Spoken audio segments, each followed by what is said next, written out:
Për nxënësit e shkollave fillore dhe të mesme, sot është dita e fundit e mësimit për vitin shkollor 2025-2026 dhe ato do të jenë në pushim veror deri më 31 gusht. Për më shumë se 14.500 maturantë, mësimi përfundoi më 15 maj, ndërsa nesër, më 11 qershor, ata që janë regjistruar për maturën shtetërore do t'i nënshtrohen provimit të detyrueshëm ekstern në gjuhën amtare, maqedonisht, shqip, turqisht ose serbisht. Kandidatët për maturën shtetërore profesionale dhe ata artistike do të japin provimin më 12 qershor.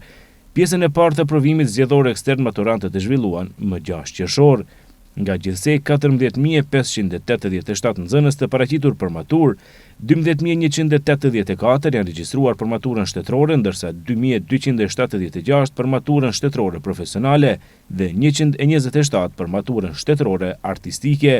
Ndërkohë, gjysma maturantët gjatë këtij muaji duhet të regjistrohen në vitin e parë të arsimit të mesëm. Nxënësit do të aplikojnë në mënyrë elektronike përmes portalit uslugi.gov.mk, duke u kyçur me llogaritë e tyre në schools.mk, ndërsa më pas do të dorëzojnë dokumentacionin e nevojshëm në shkollat ku do të konkurrojnë.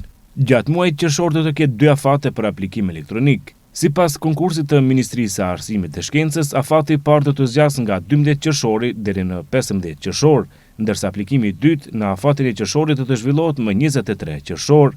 Në afatin e regjistrimit të gushtit do të ketë një aplikim të vetëm më 20 gusht.